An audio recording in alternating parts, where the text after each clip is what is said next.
wants to tame me. You can't catch me on the run, cause I'm gone, yeah. I blaze trails, set fire to what's behind me. No, I'm never looking back, I'm on the run.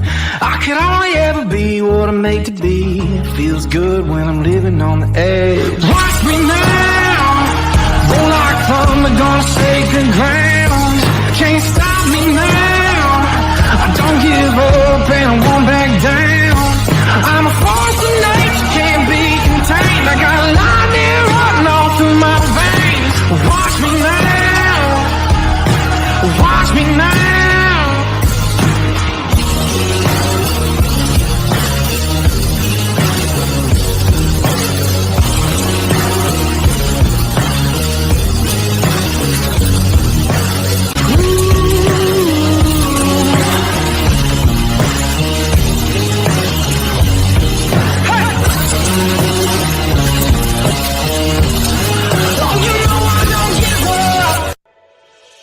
Hi, I'm Wyatt Milam. I'm from Canova, West Virginia. When I'm back home, you'll find me at my local Par-Mar store. We have that gold and blue pride at your local Par-Mar store. We are coming to your neighborhood soon.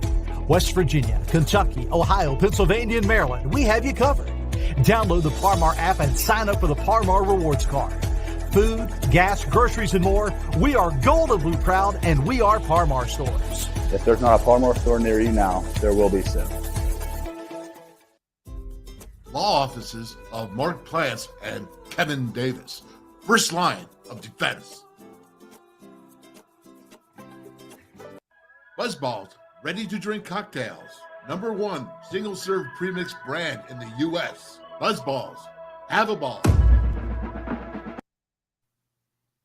And hello and welcome, my friends, and welcome to the show, the WolfMan's Call, where the truth is always part of the call.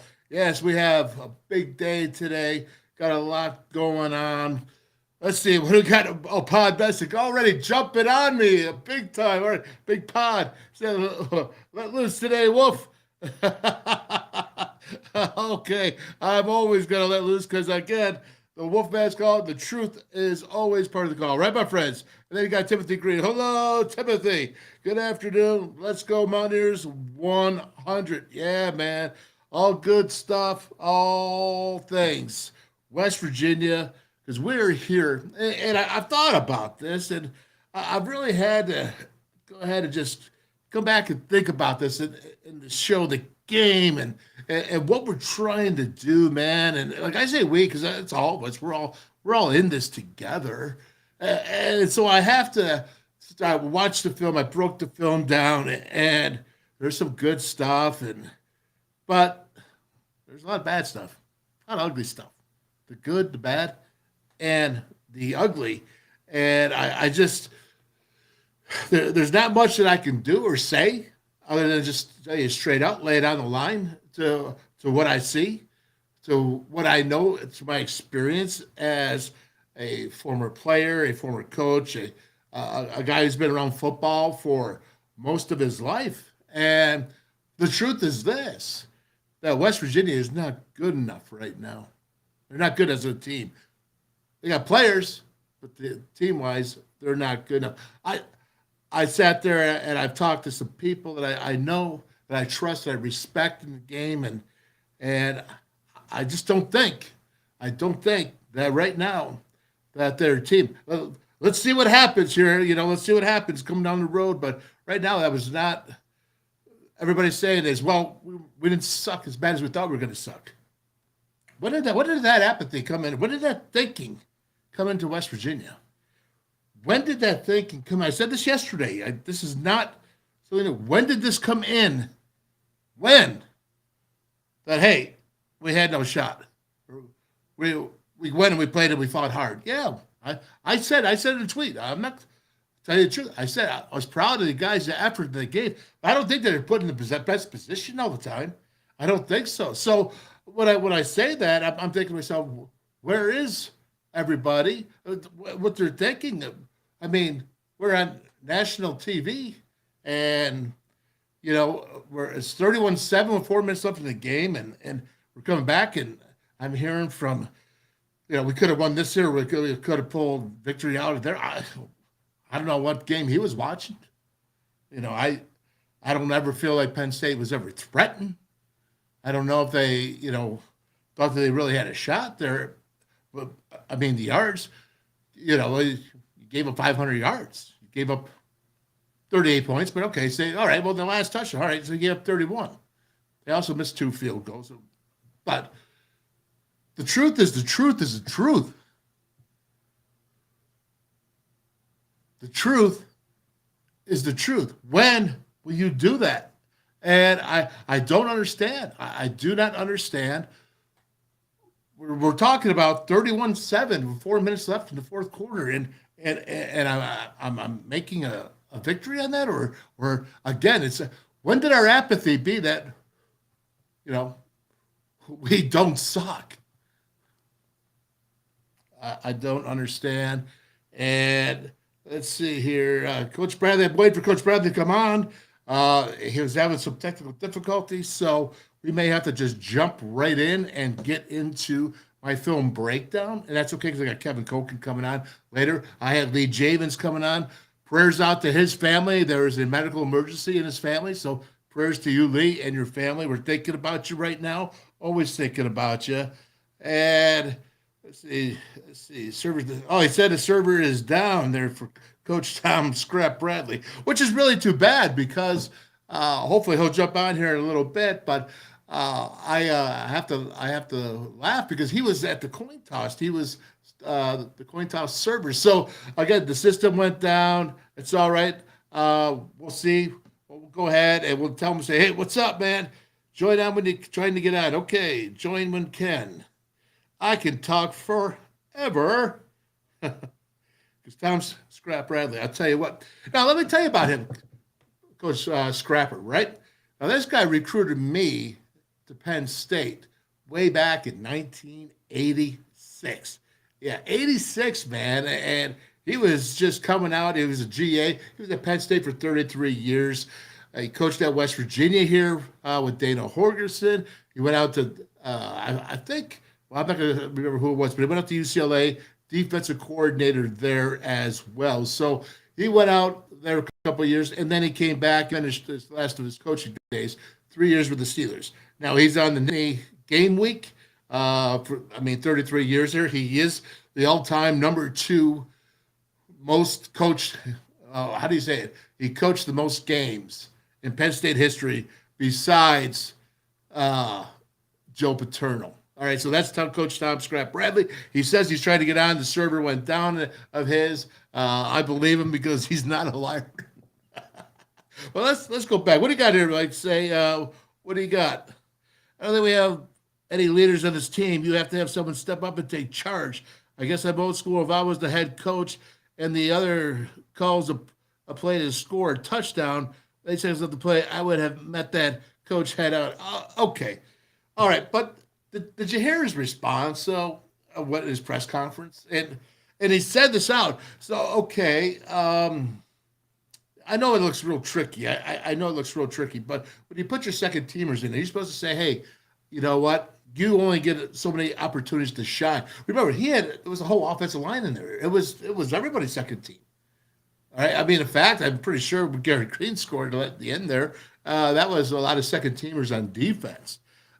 So what? They got to stop playing football? I don't care about this. You know what? I'm not going to make a big deal about him scoring there at the last second. I'm not going to do it. You know what? If you're tough enough, if you're mad enough, if you're pissed off enough, then stop him. All right? Let's just be blunt. Stop him. Okay? If you want that, if you don't want to get scored on, then don't get scored on. All right? I have this game film that I'm going to go to. Let's go to our QRs here. But that's just, you know what? I'm telling you, and I understand what you're saying, Mike. I get what you're saying. But at the same time, the game was over anyways. The game was over. And you're right, Neil Brown. You know what? I want a pissed off Neil Brown. I want a mean Neil Brown. I want the dude in camp that had like the Fu Manchu going. All right, I want that guy that's aggressive, right? That's what I want to see. So I want to see him pissed off. I want to see him lead this team this week. I want to see him stand up. I remember when he came in from Troy. I really thought, listen, I was on the radio show with him for 3 years. I was on the TV show All right, all that with the Neil Brown show. Okay, so Neil Brown, I tell you, the guy came in and he had some moxie, he had some swing to him, and I thought he really had a strut. And I just think that things have happened over the years here that he's kind of lost that strut, just lost it, and I want it back for him because I know what's in him. And when I thought I saw it coming out, and it's coming out, and he says, "Hey, you know what? If I'm going to go down, I'm going to go down swinging, making my own calls, man. That's what he said. I'm going to go down swinging, making my own calls. Well, you know what? All right, cool. But listen, I was just talking, and why not throw option in there? If you're going to go down swinging, if you're going to get a little crazy, why would you sit there? If you're going to take Penn State, if you light up 11 on defense, I told you this, or Neil told you, there's 9 future draft picks on defense. All right? There's 9. Now, why won't you put your offense at advantage? Why not? I said you got to play smart. Remember? Last week, I'm like, you got to call the plays. You got to win a first down, not just by running, but by doing it and keeping them off key. They got to remember. They got to be a little bit confused and stop their attacking ways. And offensive line, I'm proud of you, the way you blocked offensively. Well, I think you lacked there a little bit offensive line in the past. Well, again, they're pretty darn good, right? I'm going to show you a film here in a little bit and show you that, with Garrett Green, it's 2 seconds, first read or run. Not stepping up the pocket, just running. He's putting the ball down. He's just running. One-trick ponies don't work, Power 5. It doesn't work, Power 5. You can get, well, what about, okay, again, throw in the option. Throw the option there, just a speed option. Why not? Major Harris did it. We did that back 1988, 87, right? You can throw different wrinkles. That's assignment football. That changes the defensive game plan. That puts Garrett Green, who's a runner, out there with C.J. Donaldson. That's what I'm talking. When you sit there and think about different ways, well, you're going to go line up and say, we're going to attack you and beat you because we think we got better personnel. You don't. Maybe you just don't. All right? You got good players. We got great players. We got Zach Frazier, best center in the country. Best center in the country. You got Wyatt Milam, going to be spectacular tackle. Doug Nestor, excellent. Thomas Reebok. Man, I'll tell you what, I can't wait for this kid's future. And then how about Brandon Yates getting in there, man? It's showing a little bit of spunk, showing a little bit of bounce. How about on the other side, Mike Lockhart running a Penn State running back down. That was good stuff. I've never seen him run in the couple of years that he's been here, but he did. It means that he's committed and he got in shape, and you see him running to the ball. But you got to do things if you really want to win. And I was sitting there, and we got Kevin Koken coming on here at 4:30. Coach Bradley, the server went down. So now, do I jump in on the film or do I wait? I'm going to give it a few more minutes here. Let's do their QR codes, and let's see what we got. All right. Just as soon as I do it, I get this. Coach Bradley, are you there? Yeah, can you hear me? I can hear you. Yeah, I think everybody can hear you now. How you doing? I'm doing good. We lost the server at my house. I had to come up the street. Did you really? Oh, man, I'll tell you, you are a trooper. That is for sure. And let me just welcome you here. So, Coach, I just went out. I just had a little bit of a tirade there because I had to fill some time, and I started thinking about it, and my blood started boiling. And there's just certain things we could have done differently, and had a better showing to. But hey, listen, you coached at Penn State for all those years. You also coached at WVU, so I know you're fair and balanced right now. When you go ahead and look at this, but before we even get into that, let's talk about your experience there, because you actually did the coin toss before the game. What was it like? You haven't been back since 2011. You are the coach that coached the second most times in Penn State history to Coach Joe Paterno, only second to him. What was it like for you to walk back out there and get on there and flip that coin, man? I think what happens is you start. Are you there? Oh, modern. You there? Back to you as you're walking out there, So yeah.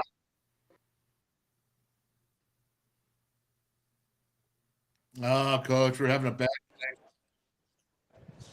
How about now, Wolf? You got me back or no? Sorry. I can hear you right Hello. now. Go ahead. Yep. Okay. Hello. Well, I said it's you realize that it's something so much larger than yourself, to be a part of something like that and how special it was. And there's just a flood of memories come back with, teammates and friends and family members you got to play with over the course of time. So it was certainly an interesting experience. Now, what did you think, Coach, when you went back there and you saw that 107,000 people? West Virginia had a nice showing now. Did you see all that gold and blue up there? Yeah, I kept looking for you. I couldn't find you, though.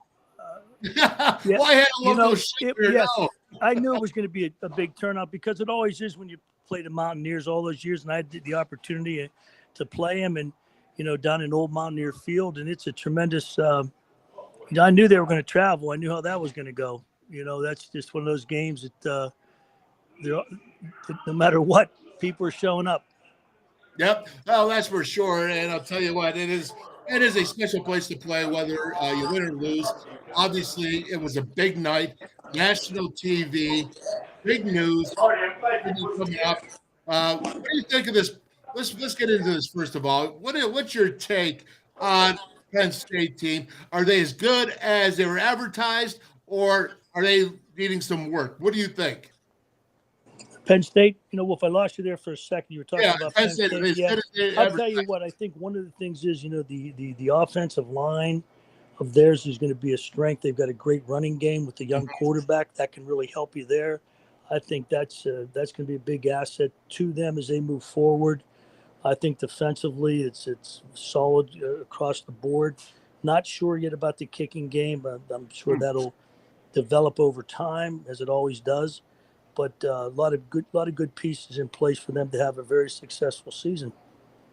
Now, let me ask you this, Coach. You got a chance possibly to win the Big Ten, which means you're going to probably be in the hunt for the college football playoffs for Penn State. And you got a kicking game that's really questionable. What can a lack of a good kicking game do to your chances? I mean, that's a major stab if there's a problem. It's one of the things that's probably one of the most important things because you've played and you know what it's like. It's going to come down. How many times does it come down to that one field goal, that opportunity? And you saw it on the other night, watching games. And a lot of times early in the season, the kicking game is where you see the most mistakes early because most of the times in football, as you know, Dale, you really don't win the game. You just don't want to lose the game. So it's an interesting phenomenon as we go forward towards where you want to be down the road, because that's one of the things that's going to play a huge part in your success of your season. There absolutely is no doubt about that. So I look at what was your take?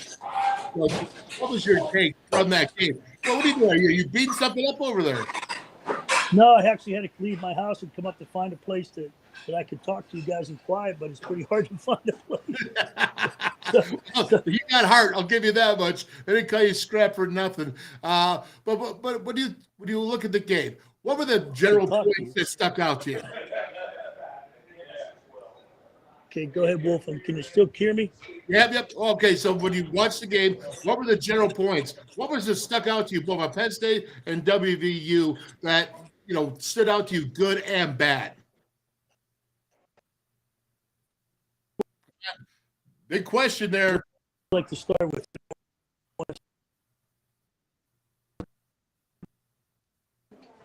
Are you there?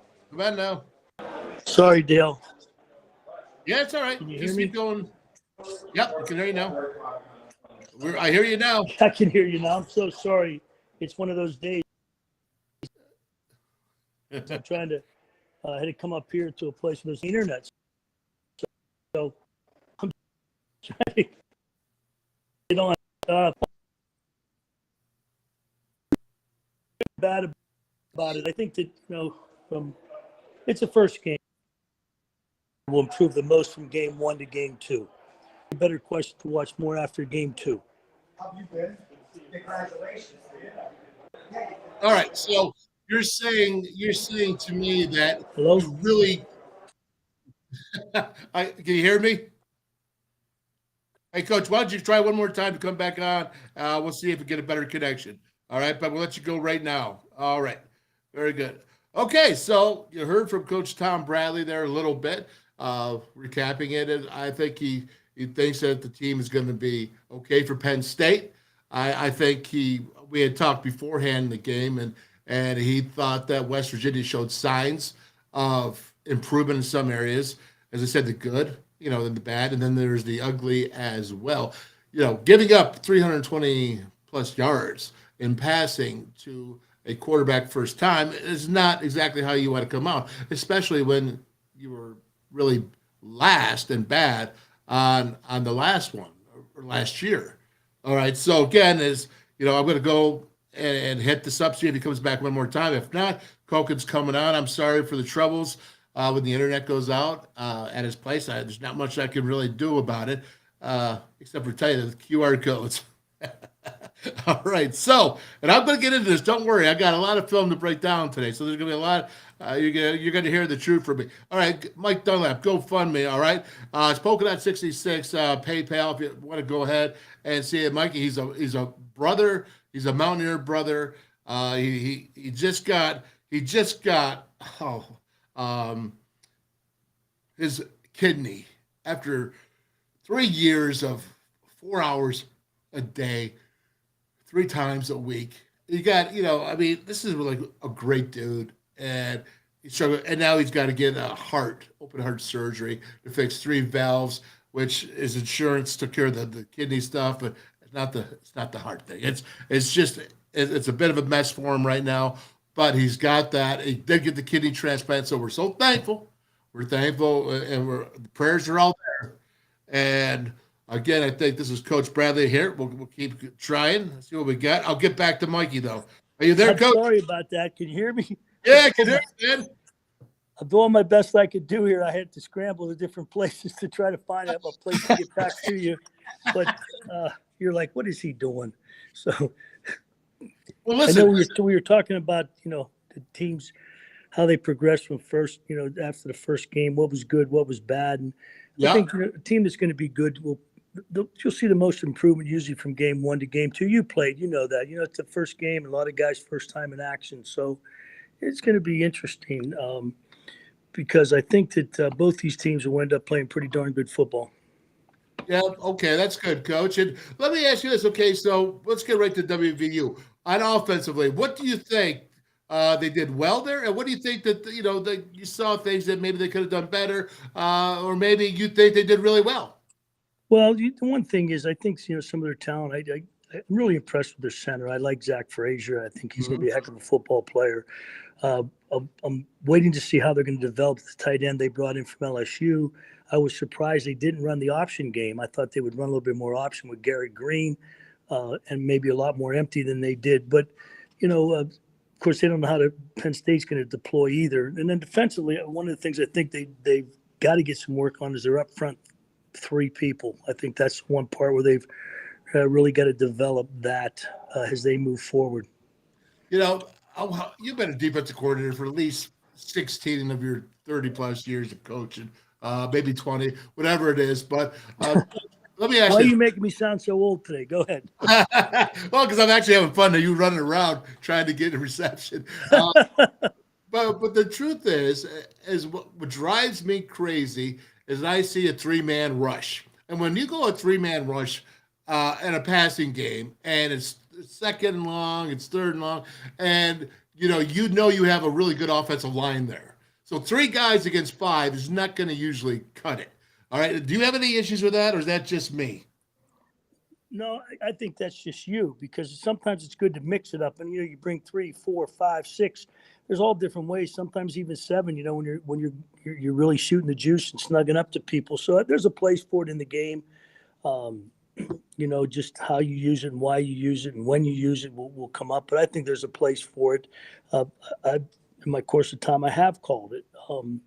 So I do, you know, there's times I do like it in certain situations, and other times where it just depends. So, and you know, with all calls, sometimes you have to be lucky.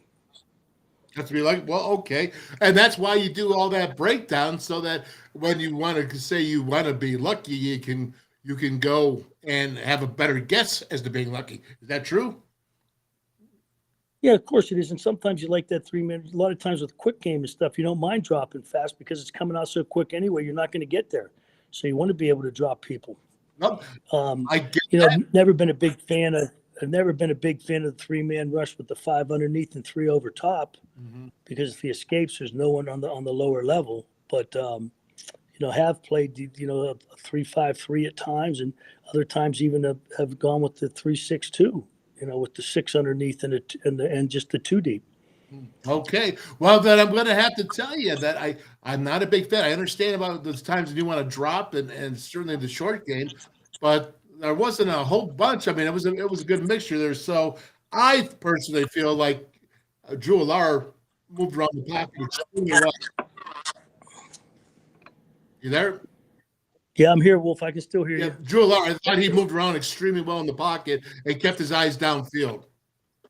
Yeah, he did a really good job. I think he knew exactly what he wanted to do, where he wanted to go. I thought they did a great job getting a young guy ready to play, and he knew when he didn't have it and when to tuck it and try to get what he could get. Well, I'll tell you what, you know, when you think about that offense and you look back, what did you see from Garrett Green when he dropped back in the pocket? Because I see 1-2 first read, and out there he's running. What do you see? Yeah, well, you know, I'm sure some of that had a lot to do with the pass rush. You know, I think that Penn State had a pretty good pass rush. Chop Robinson did a good job, and Isaac, their 2 defensive ends, I think are pretty darn good edge guys coming, and they were able to condense the pocket on him, and I think he just didn't think he could get what he wanted, so he just tried to make something. All right. Well, then let's go ahead and think of it this way, Coach. When you look at overall, that West Virginia ran pretty much the same thing. West Virginia ran the same thing or 146 yards. I think they both had 146 yards rushing. Who do you think actually, what stuck out to you, who did better in the rushing game? Was it even, like the numbers say, or were you surprised that WVU could rush against Penn State's defense? Were you not surprised? What were you? Well, a little bit surprised that they ran as well as they did run West Virginia. I was not surprised with Penn State running the ball. They have 2, really, really good young running backs. Nick Singleton and Katron Allen, two sophomores that put up a lot of yards last year, and that's a pretty good offensive line that Penn State has. But I think as West Virginia develops, I wouldn't be surprised if they do put in a little bit of an option game, to help them get the ball out on the perimeter. Can I say that Tom Bradley says to go ahead and put the option game in? Is that all right? No, do not say that. Don't say, what does he know? Heck no. It's easy when you sit up in the stands and watch. It's a little bit different when you're down on the field. Well, that's what I got. I got the bird's eye view right up here, man. I'm good to go. I got no problem with that, Coach. All right, so I got your picture up here. We do your coin toss there. Let's finish this off with you here, Coach. And I really appreciate you making the effort to get back on here numerous times here. But what does Penn State have to do to win the Big Ten, and then what does West Virginia have to do to get better, to win the Big 12, because that's your goal? Well, I think Penn State has they've got the 2 teams that have been kind of their bugaboo on their list in Michigan and Ohio State, and they've got to be able to take those guys down, because that's where in order to win it, they have to get those 2 teams, and that'll be the games that they've kind of circled on their calendar for them to without stumbling on somebody else and not looking ahead and all that. But they're the 2 teams that they've got to be able to in order to get where they want to get to, they've got to be able to beat them. And the Mountaineers, this week they've got Duquesne, and then they come back and they've got Pitt, and they've, two more local teams coming through. And I think West Virginia is going to be a good football team before the end of the season. I just think there's a lot of good players on that roster that's going to develop, and I think Coach Brown will get him where he wants to get him before the season's over. All right, well, that's good news for WVU and for Penn State. Coach, but let me say this. Thursday, we'll be going, it's 5 o'clock for the Pigskin Stew at 970 ESPN Radio and 104 ESPN Radio in Pittsburgh, right? Yes, we will. That's good. Well, I'm giving you a pump right now. I'm on the blitz here, baby. So now I don't have to predict against Penn State and all that with Coach Paterno out there and all that. So now I can just talk about the Dukes, the Duquesne Dukes. So the season's going to move on here, and we'll see how it all turns out, Coach. Thank you so much. I really appreciate you. Hey, Dale, love being on the show. You do a great job, and thanks for coming on the show. We do, too. We really appreciate the time you give us. Well, I'm just trying to give you a hard time.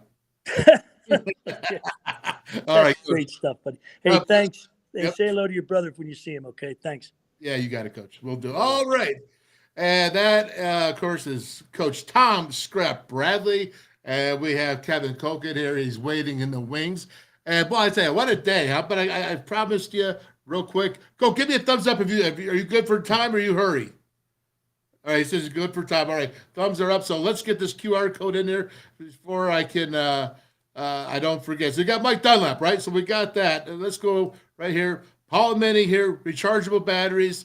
Go green, save green. Save dollars. You never buy AA batteries again. I think, folks, I bought them. I got them. I know what they are. Go ahead and go green. There you go. AGC, Artisan Grange Company, Hemp Dip. You can get it at Parmar stores. You go to wolfmandip.com. It's, hey, go green. All right, not go green. I'm sorry. You switch. All right, Lordy. Thank you. All right, so switch to hemp, just a dip. No nicotine. Okay, no tobacco. Get off that stuff, man. It's nasty, especially when you want to try to kiss someone you love, all right? They're really nasty stuff, so get off it. I did. It's good for you. West Virginia United.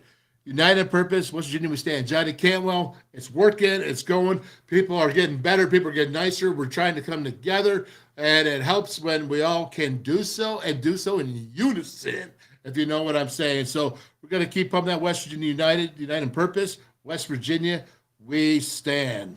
All right, let's go to the chat room here. Do I see anything in chat? No, I'm good. Okay, so let's go ahead and bring him on here. 1988 team captain, Kevin Koken, offensive center, if you haven't seen him before, he doesn't look like an offensive center anymore. He does look like he's lost a few pounds. What's up, Coke? How you doing, buddy? Are you there? I'm doing outstanding, Dale. How are you today?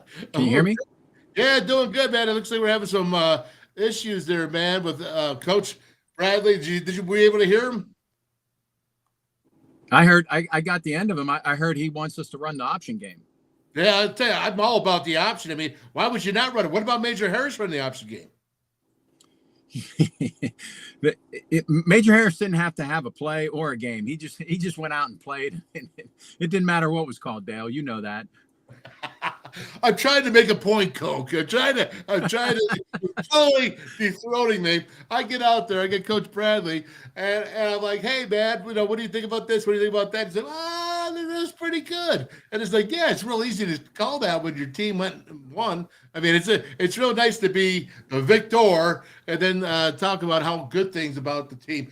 Let's talk about WVU, Coach. Straight up, man. What did you see Saturday? What did you like? And what did you not like so much?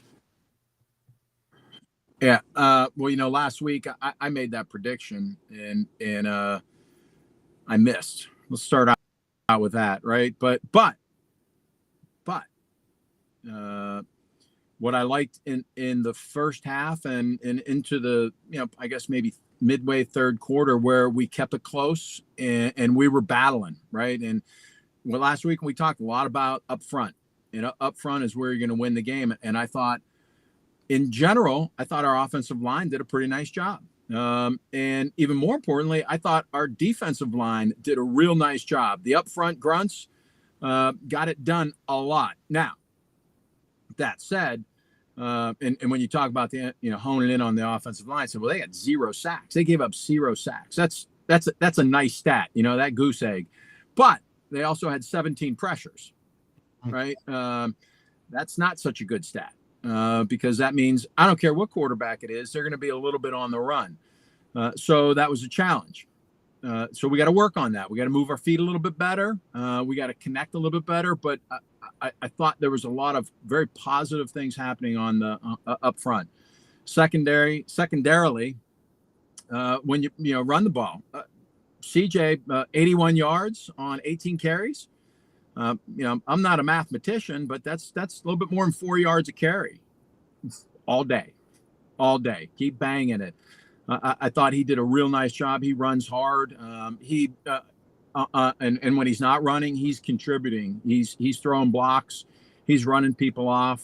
He's picking up the blitzing linebackers and such all over the place. So, boy, tough, hard-nosed kid. Love what he's doing for the team. So I think we got that. What I didn't like, our secondary, just I don't know if confused or maybe misaligned, probably a couple of different things. Our secondary didn't do all that they're capable of doing throughout the whole game. Obviously we gave up way too many yards in the passing game. And that hurt us significantly. But those are things that can be fixed, especially when you got the power up front. The touted running backs from Penn State, and those are some good running backs, but I think we did a real nice job of keeping them in check for the most part. What did you think of? I just threw a whole bunch out there, Dale. What did you do? I said I just threw a whole bunch there at you. Oh, that's all right. I can pick it all up. All right, I'm picking up what you're putting down. All right, so we're going to stay on defense with that being said. And we're going to say Lee Koba had 13 tackles. And, problem was a couple of them were, 5 yards or more downfield. But overall is the dude he looked like where he picked up where he left off from last year and then some. Yeah. I think we're still looking for a will linebacker. I think that's going to be a work in progress here for at least the first half of the season. And the secondary, here's the problem, Coach, that I see with the secondary. And I got film to actually show this. They're getting up. They don't challenge as much. Now, I thought when I watched the game, I'll give credit. I thought they were challenging more. And then I watched the film, and I'm seeing them 10 yards off tight ends. I'm seeing them, lining up. You can't give 5, 6, 7 yards every single time. You got to have someone's going to challenge. Just say, hey, even pretend you can bail now. Yeah. You can press bail.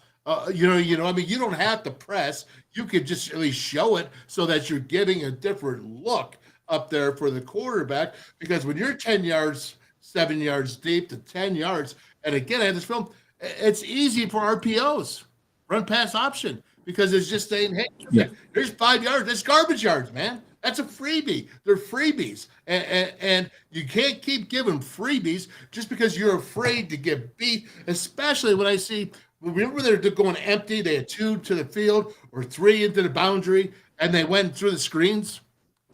Well, they had one guy 5 yards to the line of scrimmage of those 3 dudes, and another dude was 10 yards, another dude was 12. There was 2 tight ends, Oseo Johnson and Warren, 44. 2 tight ends and Keandre Lambert Smith. That was it.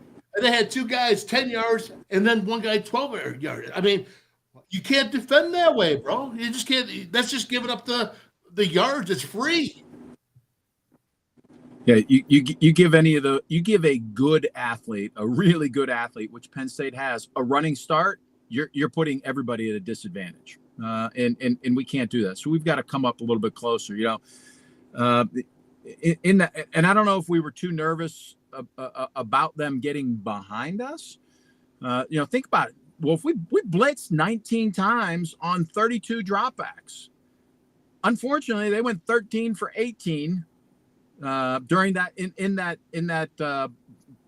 blitzing time period for 238 yards. So, we were trying to put some pressure up. So I think maybe we were too worried about getting beat on the deep ball while we were trying to put up a lot of heat and pressure up the front side. So hard to say for sure, but I think you're right. We've got to press a little bit more. We've got to get a little bit tighter. We've got some real good athletes out there that can do it. We just got to get them going. Yeah, I think you're right. I think that they look like they tackled better. I thought they're angling. Now, they didn't tackle perfect, but who does against those running backs and receiver? Penn State, they got athletes now. So they got athletes, and they got good athletes.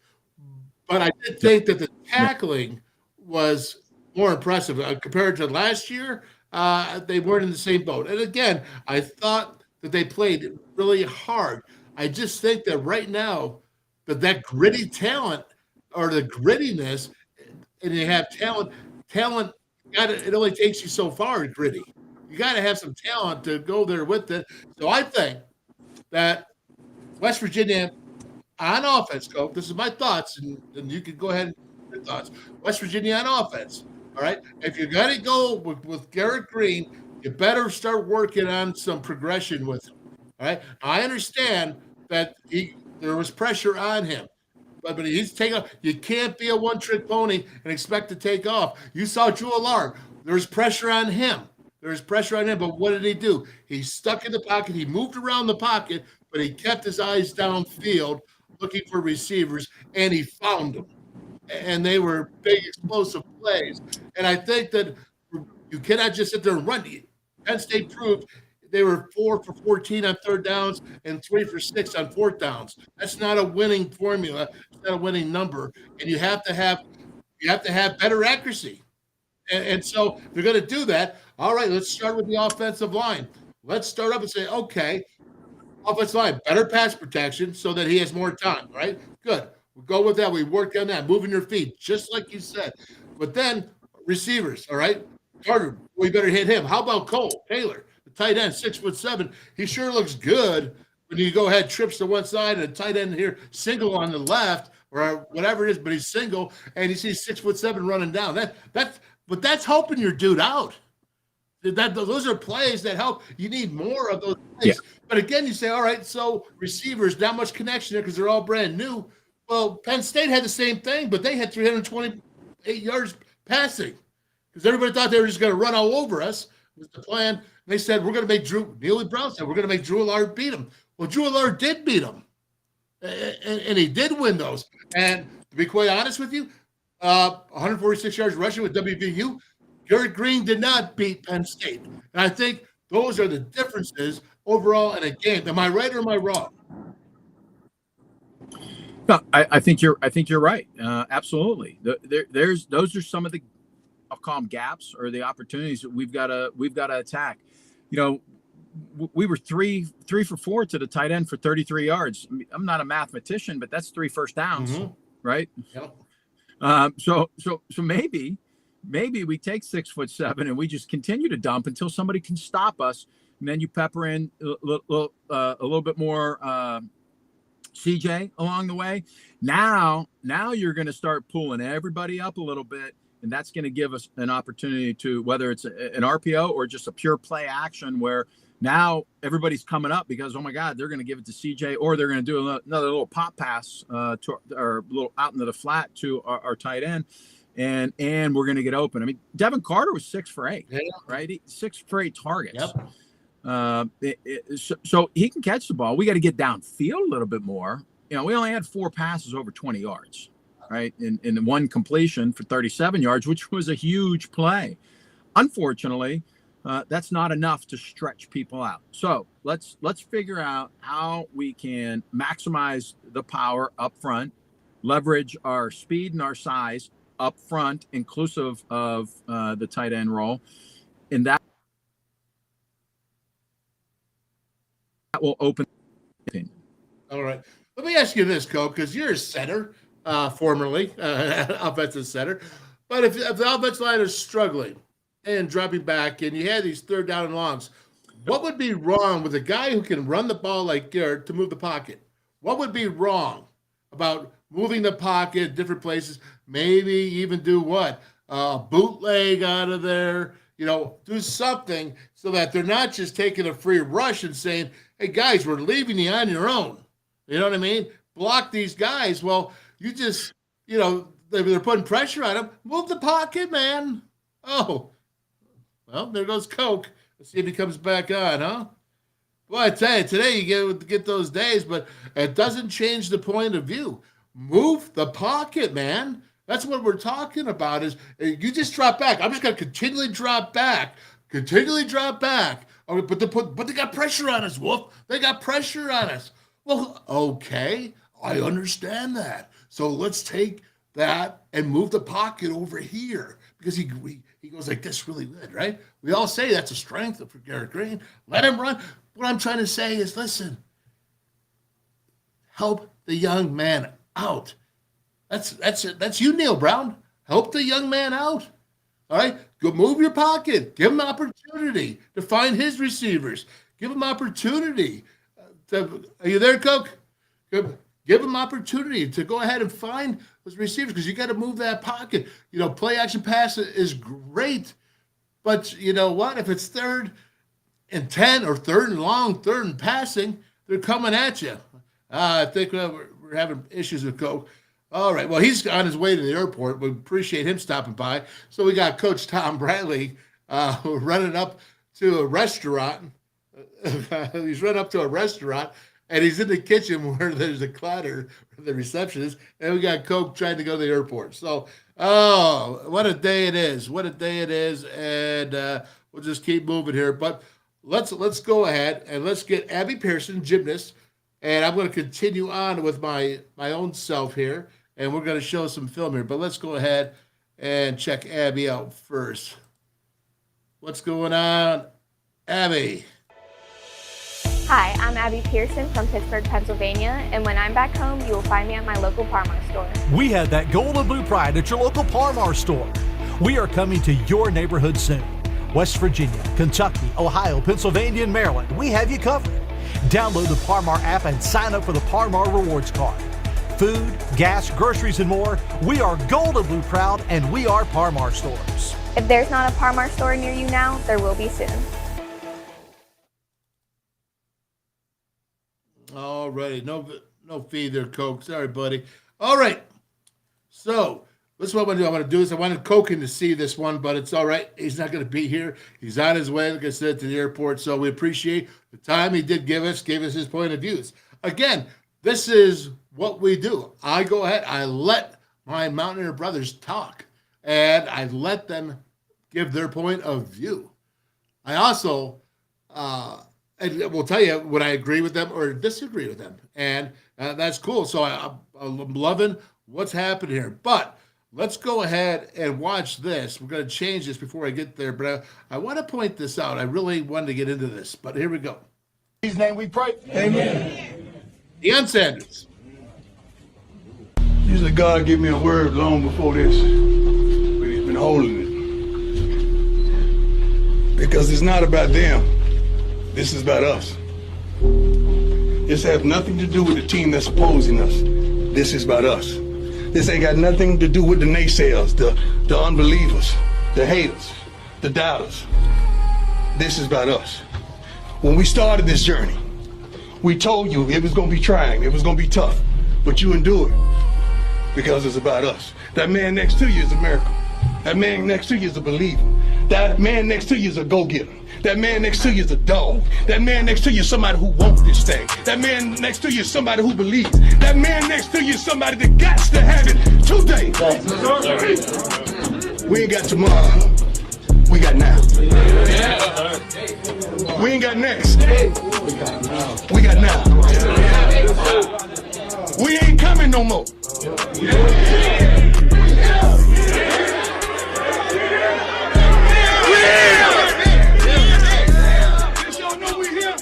Give me my theme music.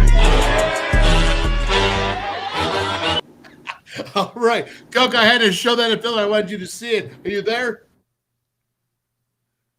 I'm sorry, buddy. Hey, go ahead, get on your airplane, man. Not happening today. All right. We're good. All right. So Deion Sanders. Let me just tell you what I love about this. All right. I'm going to show you someone on a different plane level. All right. Deion Sanders. That's swagger. Did you see what those players were saying? We're already here. They stopped his speech saying that we're already here. That's what happens when you believe as a team. and you can see him all fired up. That's a great message. And I love the swagger of the music. I love everything about that because he talks. That's old school talk. He didn't give anything new school. That's all old school talk. And when you go ahead and you look at this next one for Coach Kelly, now you're going to see something different. But yeah, that's a team that believes, and that's a coach that believes in his team, and he's empowered those players so that they now think that they're the baddest dudes in the land, right? That they can go up and beat all those teams that they got to play against because they've arrived. They've arrived. I love that. I want to point that out to you so you can see what empowering your team, what your team believing, and you as a head coach is saying, because it's so powerful. Now let's go ahead and we'll watch this right here. Okay.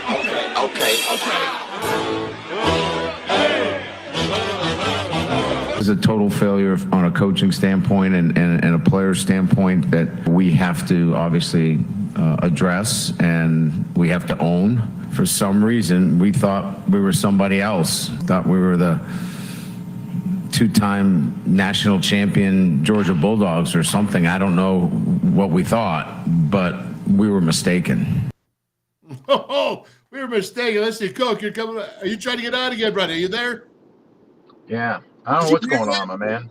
That's all right, man. You're on the way to the airport, so, all kind of craziness. But let me ask you, did you hear that with Coach Kelly? I did not. The last thing I heard you say was, well, you used to be a center. I was going to say, once a center, always a center. Yeah, all right. Well, listen, man, let me finish this thought. All right, so you just saw Deion Sanders empowering his players. They said, we've arrived. They said it before he even said it, and they believe it, and he has swagger, and they want to play for him, and they want to believe in themselves. And then he just saw Coach Kelly, a whole different message, that we're not Georgia. I mean, I understand they lost a game to Florida State, who obviously is a very good team. But, man, that's really like we're not Georgia. We're not who we thought we were. It's a real problem.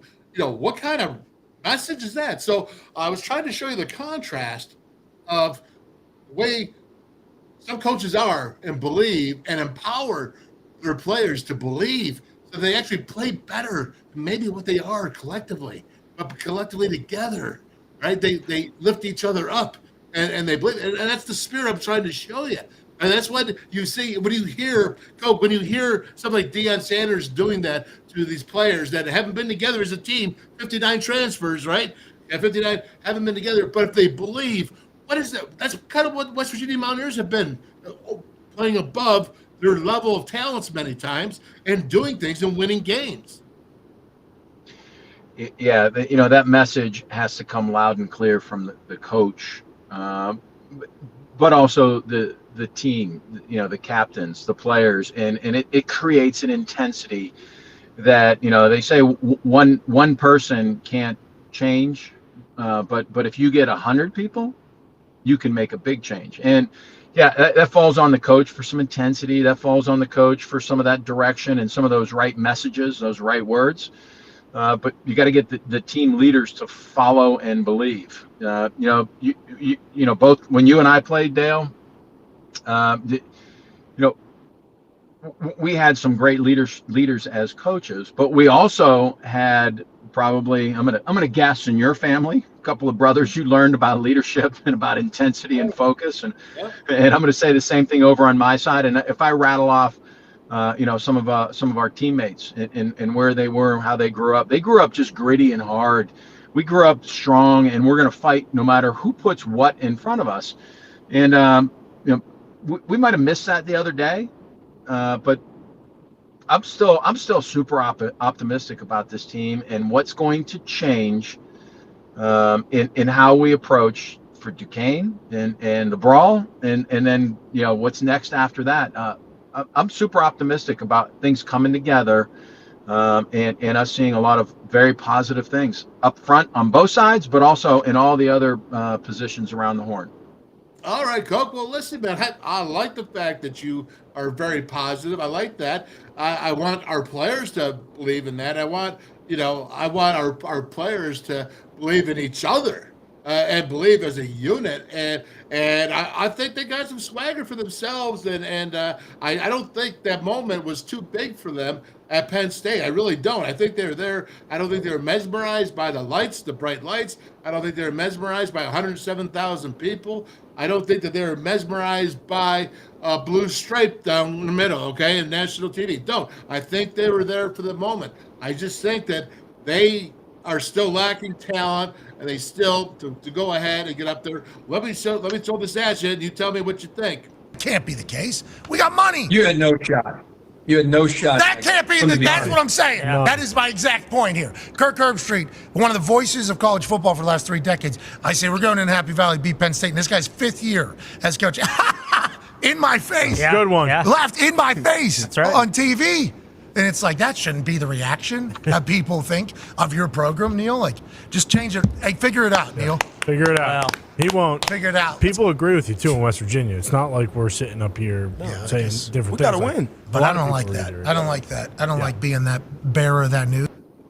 All right. There you have it. You have Pac-Man and Pat McAfee saying, basically, Neil, you got to get it together because people are assuming that we don't have it. So this team now has to really go against that. We knew that what they thought about before the game, but now what is everybody thinking? They're listening to Pat McAfee's coach. So how are you as Neil Brown and his coaching staff and these captains and Zach Frazier's of the world, or the WVU world, let's put it that way, how are you going ahead and making this better and attacking the rest of the season? I know you're a captain, man. I know you were a great leader.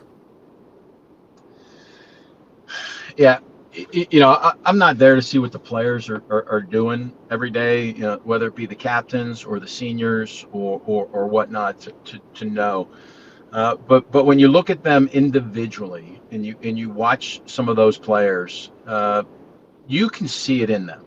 You can feel it in them, right? And it is a little bit of that swagger. And maybe the whole team doesn't have that right swagger, but you know what? I remember when we were younger, maybe we didn't have that right swagger.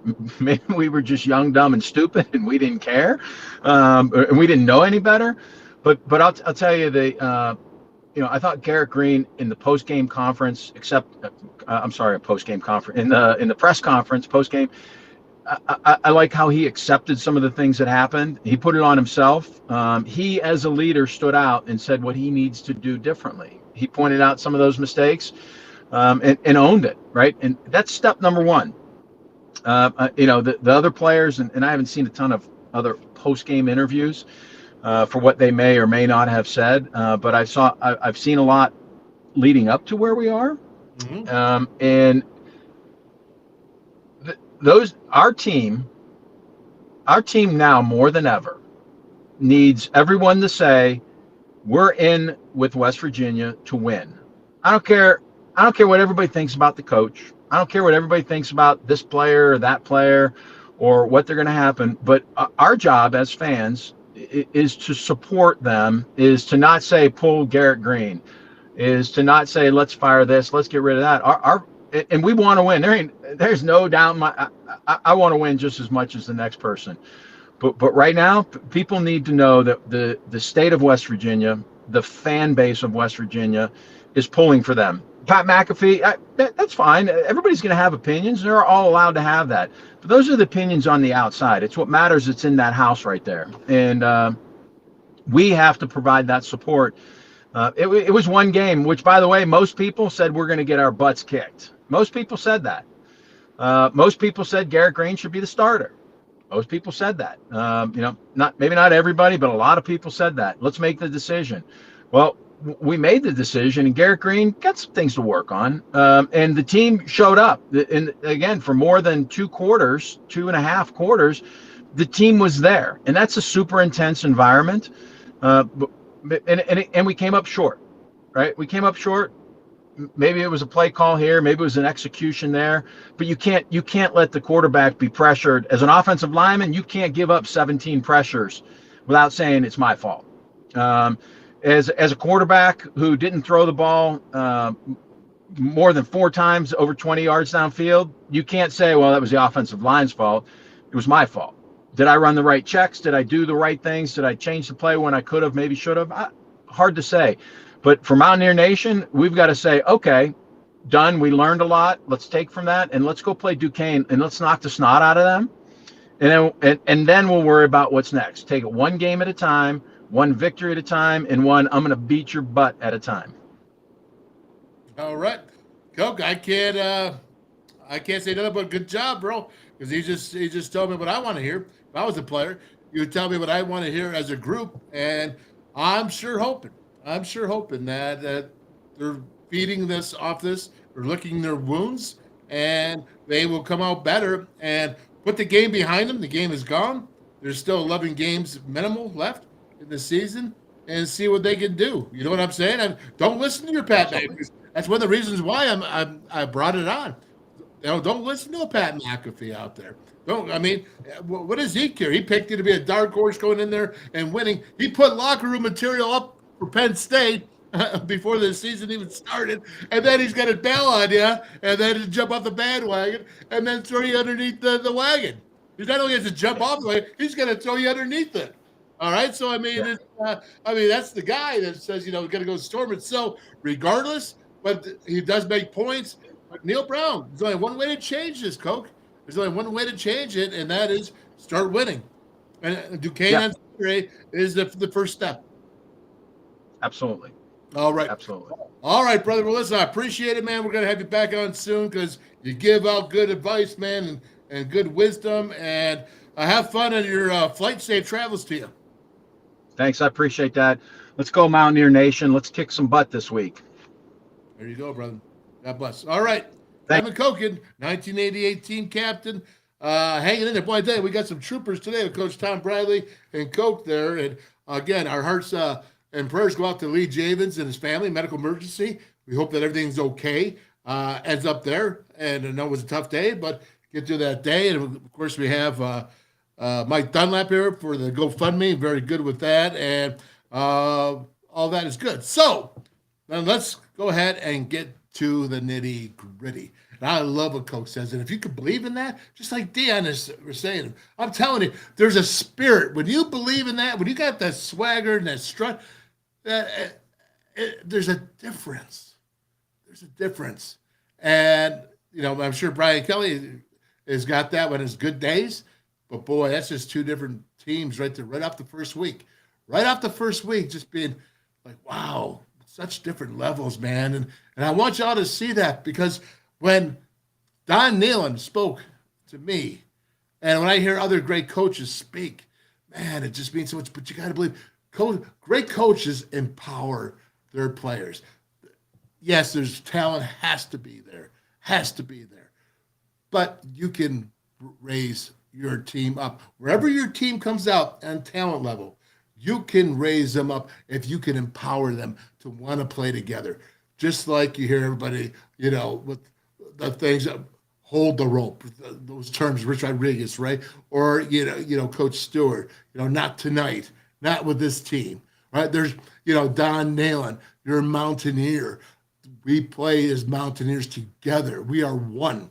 I can go back and do all the coaches and say that. I'm just using West Virginia, but again, it's about if you want to come out and play, you have to be together. You can't be eyes. And when you start to lose, not the first game, not so much, but it's going to be interesting to watch the next couple of weeks. And with that being said, let's go ahead and start looking at this film. Now, I'm going to be honest with you. I'm going to show you where the negativities are. I'm going to show you where the positives are on this. And if I missed one or missed two, whatever, I'm sorry. But I want to just look at these plays. And this is nothing but constructive criticism. So when I say this, I want to see him do better. Or if I say positively, I want to go ahead. I want to say, hey, all right. Again, I keep going back to Coke says, 19 pressures. What did he say, 17? I can't remember. Maybe it was 17. Move the pocket, man. Move the pocket. How about this? How about some option football? Speed option. It's a quarterback and a running back. Everybody else goes right, you go left.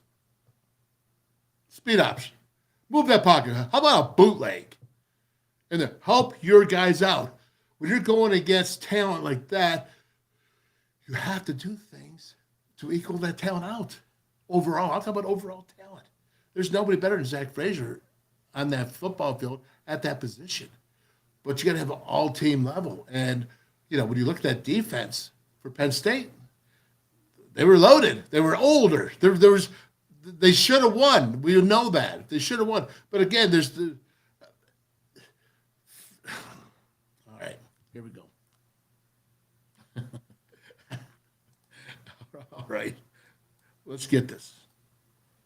Now, let's go ahead and take a look here. Starting off, it's 3rd and 1. Boy, do I like this, right? So you got the tight end in there. You got 12 personnel. You got 2 tight ends. You got one in a 1-by-1. It looks like Traylon Davis is up top and Cole Taylor's on the bottom on the left. 3rd and 1. It's going to be a handoff. Now, this is okay. I mean, this is 3rd and 1. But in 4th down, I can't stand the shotgun. But that's just me. I don't care what Coach Tom Bradley says. And Scrap, I love you, man. But the 3 rushing linemen against a Penn State 5, when it's 2nd and 16, I'm going to show it to you. It's not good. It's not good. All right, here we go. There you go. He goes to motion. Oh, there you go. Running right there. That's good job. Now look at this block right here. You see that he's not getting touched. Now, the next play, you're going to see him go ahead and get hit from behind. So, again, look at my man Brandon Yates right here, number 50. Now, I tell you, I'm so impressed with Brandon Yates and the fire that he had. I haven't seen fire in him like that. Like, 50, well, yeah, man. Great to see you, young brother, man. Great to see you, right? Here you go. Watch him hit this. Good job by CJ. Boy, he is the real deal. He's not a flash in the pan. He's not a one-year wonder. I'm telling you right now, very good. Again, what I'm seeing here is you got the motion and you got the tight end coming back across. This is nothing more here than really, it looks like a split zone. So a split zone, but they came up early. He hits it up. Good job. 3rd and 1 now. 3rd and 1. I mean, is this the vaunted Penn State defense that they said, the Chop Robinson, all those guys, right? So 3rd and 1 coming through and look at Frazier. He got 2 guys on that play.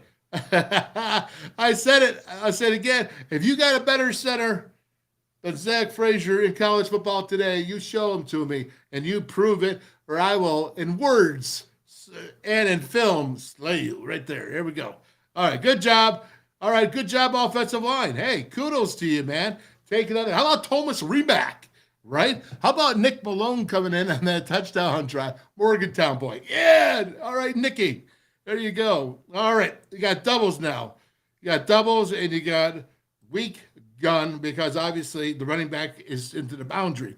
So even at doubles, the strength is to the field.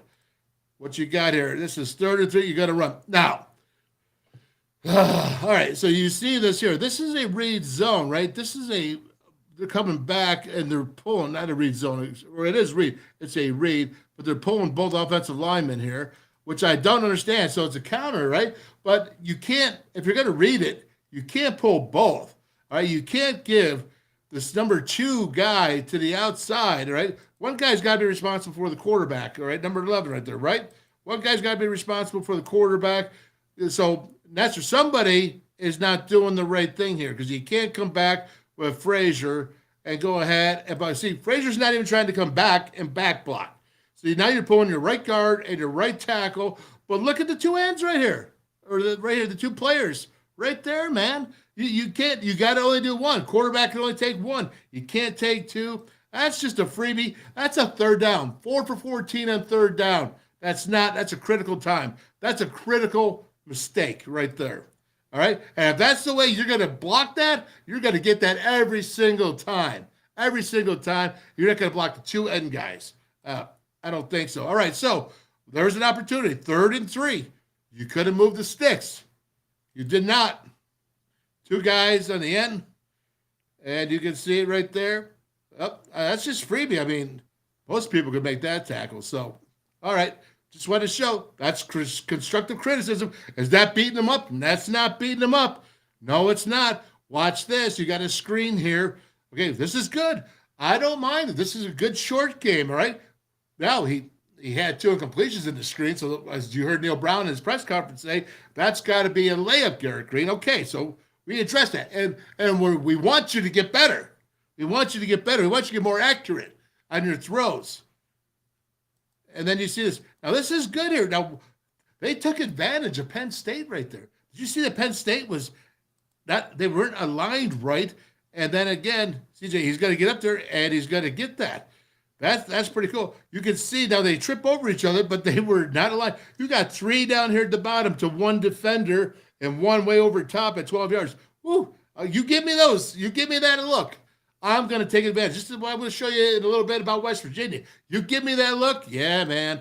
I'm going to take advantage of it, and I'm going to take care of numbers, and I'm going to get that first down. That's what I'm going to do. And that's exactly what they did, and that's exactly what they should have. So, again, right here, this is positive. You outnumbered them. Like to see you go ahead and get a little bit more because that's me. I just always want more. But, again, it's first down. No complaints. No complaints right there. Okay, so now you see the pass right here, and he's out. He's out the gate, and you'll see is that this is what? This is 3rd and 10, and he's right. Do you see pressure right now? Let's just go. Is there pressure here? This is a great run, by the way, except for he slid. I'm sure he thought he was there. That's just a mistakes by his thought process because that's a tough kid, Garrett Green. We're not going to go there. He's not afraid to go ahead and take a hit. We already know that. We already seen it. But again, it's 1-2, 1-2. You know, step up in the pocket, man. There's not pressure there. All right, there you go. But now it's just I'm going to run. It's 3rd and long. All right, I don't like it. Especially when they sit there and watch it. You got to be able to throw the ball, and he had opportunity there. There was a guy open, but you got to wait more than 2 seconds before you run. That's what I'm talking about. See, I'm going to break it down for real. All right? As you go ahead and you want to do that, I'm breaking it down for real. And that means that right here, again, it's 3rd and 10. Look at the receiver. You see that Carter's got to come over. Now, look at the circle. I got a circle coming. See that? That's 1-2, and he's running. Okay? Step up. It's right. You saw Allard do that. Why can't you? That's what we're talking about. So again, that's what we need to improve on. That's what I'm sure the coaches are going to be saying. Hey, listen, man, he was there open. You had a better chance at this than just running all the time because you saw when he did run on 3rd and critical downs is that most of the time he did not make them. That's why you were 4 for 14 on 3rd downs, and that's why you were 3 for 6, 50%. On 4th down. But again, here, I'm not going to question Garrett Green. That's just he just thought he had a first down and not take the hit. So, again, we're watching it right there. Oh, look at this. Okay. Boy, I'd like to see a tighter throw. But, I mean, who knows? He may have had a touchdown, but good job. But it's 1-2. 1-2 throw. Watch it again. 1-2. Up. First read. There you go. Good job. Not going to say anything negative, all right, because I don't want you to sit there, but that's his style. I want you to understand, this is what he does. So if we're going to do this, move the pocket. Look at it, he's just dropping back, and you say, well, they got 17 pressures on us. Well, help the young man out and get him outside there. He likes to be outside the pocket anyways, right, because he can see better where he's at. So move him outside. Move him. Right there, man. I'm not talking rocket science. I'm talking this right here. Good job on that. All right. Best center in college football. I'm going to tell you, I was so proud of Nick Maloney. You see over there 58 there. Now, I think you're too high right there, Nicky. But I'm going to tell you something, man. You come off and you keep fighting towards the end zone. And I think all these guys are really too high for a goal line and all that, except for maybe Frazier because he just seems to get that leverage on people. But again, if you really want to move, I believe in that flat back. It's not the way of the world in offensive line anymore. But I'm not going to. But watch Thomas Remack, and then of course you see Zach Frazier taking CJ pushing him in. That's a heads-up play. You know what? NFL scouts going to see this. Be like, yo, dude's thinking while he's playing, and that's impressive. Look at my man Nick Malone right there. Yeah, Nick, I'm so happy for you, dog. Get in there. Got your scholarship, man. And now you got a touchdown at Happy Valley. Memories for a lifetime. Congratulations. All right. Very cool. Again, let's watch it. You see the push. Getting up there. Thomas Remack getting in there. Mauling that linebacker. And look at Brandon Yates jumping over the top. Brandon Yates. Yeah, you heard me, right? There you go. And Big Doug Nestor doing what he's got to do. I like it, man. This is good stuff here. Way to go. Way to go. You see Remack there got blown back a little bit. He's a young guy, but let's see. Let's get you a little lower and not get moved back. But play happened. The play was good. And then here we go. Let's watch this on offense.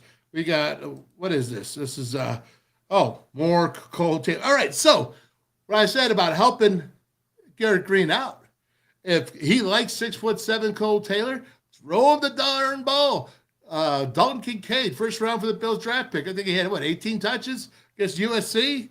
I may be wrong by that number, but it was up there, double digits, right? So, again, watching it, look at this. Hey, 6'7". You can see him. Help your quarterback. That's good. You put all trips over to the side, and you put him one-on-one. That's a good job. 6'7" running down the field. I love it. As Coke said, it was 3 for 30-plus yards. Not bad. And then, again, it's the same play. I just keep showing it. But that's first read. It's 1-2. Listen.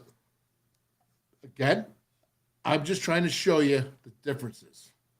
Okay? And, again, this is now look at the advantage. All right, so let's talk about advantages to disadvantages.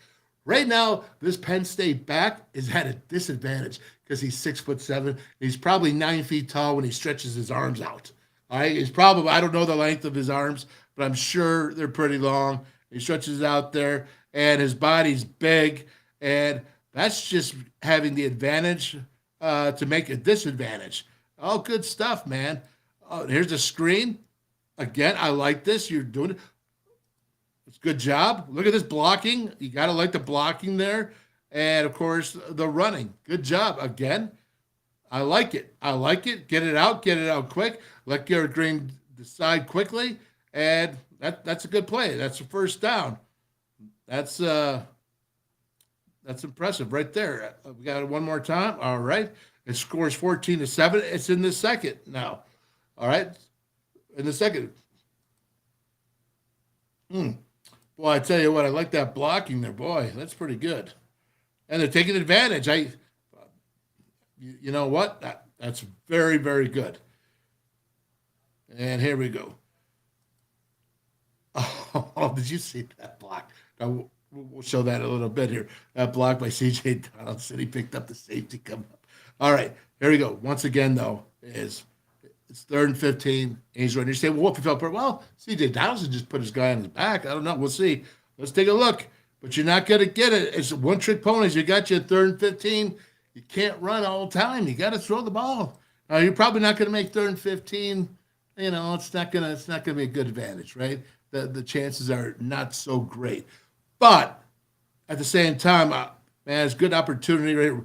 So what, you're at 2,000 right here, and you're running. But again, step up in the pocket. You saw Drew Allard do that. So I'm saying it is possible. Yeah, it's not the most precise, not the best situation, but just step up in the pocket and keep your eyes downfield. He did it the one time. He does it one time. He can do it again.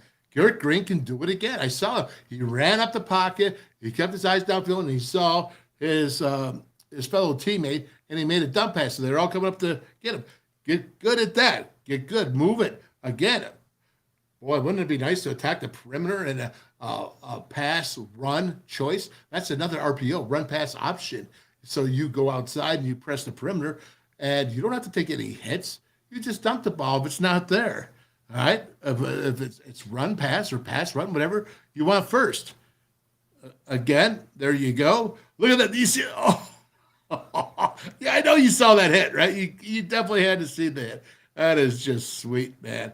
Good job right there. Oh, very good, very good. And what do we got here? Oh, we're going to move a little bit here to defense now. Okay, look, folks.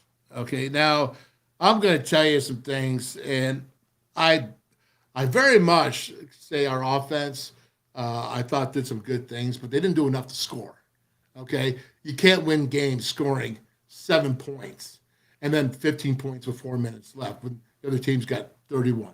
I understand 38, but they also missed 2 field goals that were fairly easy. Normally, those would be hit. But again, when I say you're giving up yards, you don't have to give up. You don't. There's a tight end here and a receiver, and look at where you play. Look at where you play.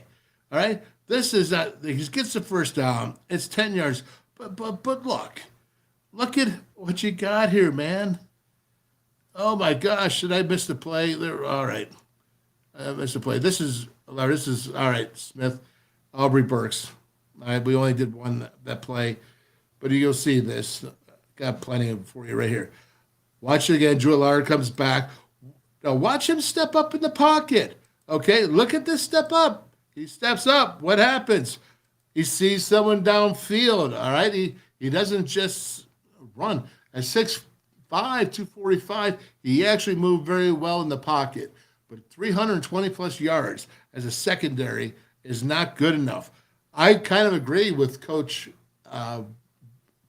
Scrap Bradley, is that the defensive line, I didn't think they gave up 500 yards. 500 yards. All right, when is that a good day? When you give up 500 yards to a guy who's starting his first time, yeah, they question mark about his receivers. Question mark, right? Question mark about it. So, this whole thing is like, hey, his defense, and I'm not so buying it so much. No, it's 500 yards, man. You gave up 31 points. You say you gave up 38, whatever you want to say.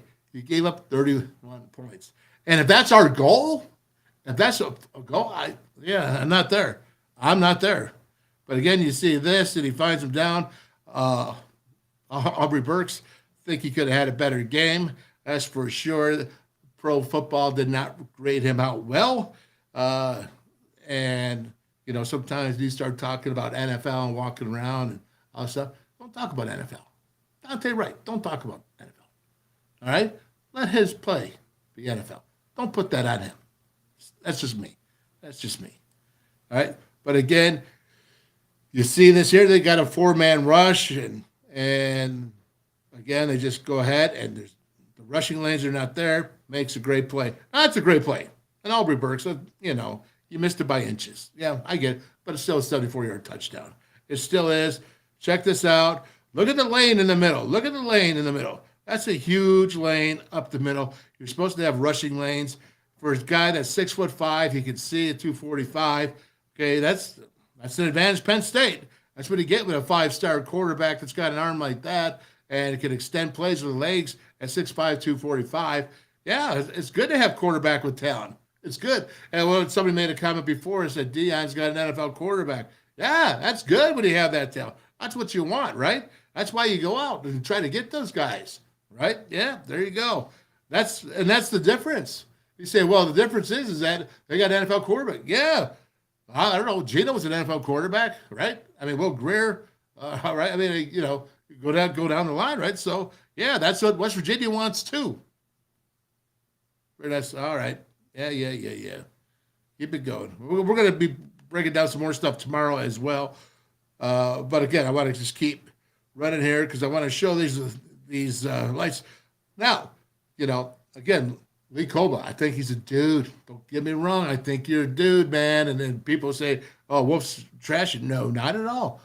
But when you're making tackles 5-6 yards downfield, that's not a great thing. I'm not talking about him. I'm talking about anyone in defense.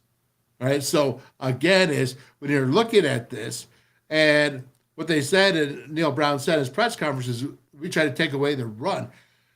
I'm not so sure I saw the run being taken away as much as they just went and passed the ball. I could be wrong, but I thought they did a lot of RPOing on us right here. And I thought I think he made some really good calls as a quarterback. Again, now you're coming out and you're seeing this run. I mean, that's not bad, man. That is not bad. And this offensive line is good. It truly is good.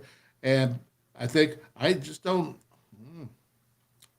not crazy about the way that the defense is there in the three. I like four guys. I like four guys up front. I really do.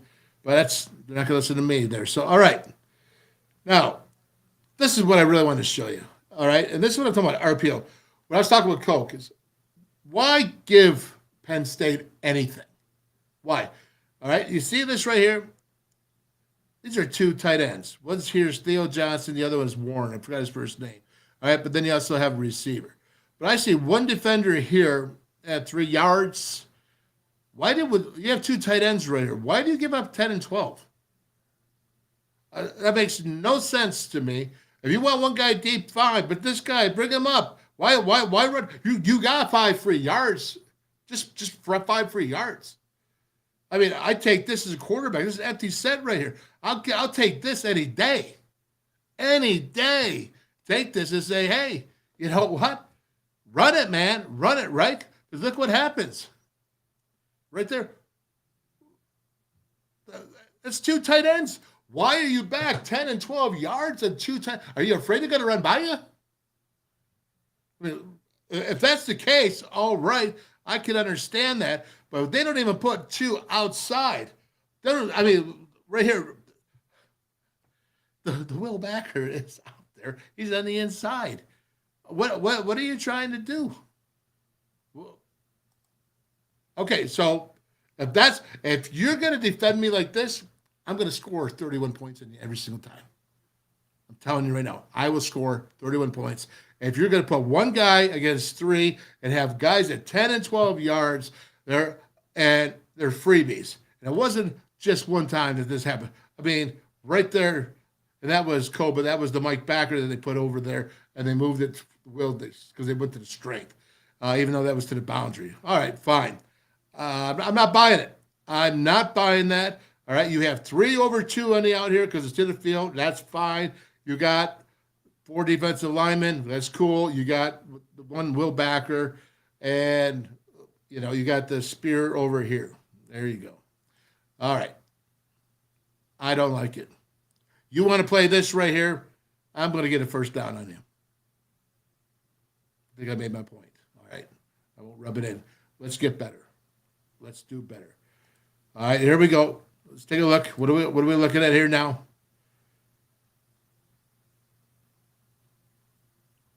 Ooh, missed opportunity. Now, the reason why I put this in is I wanted to show this.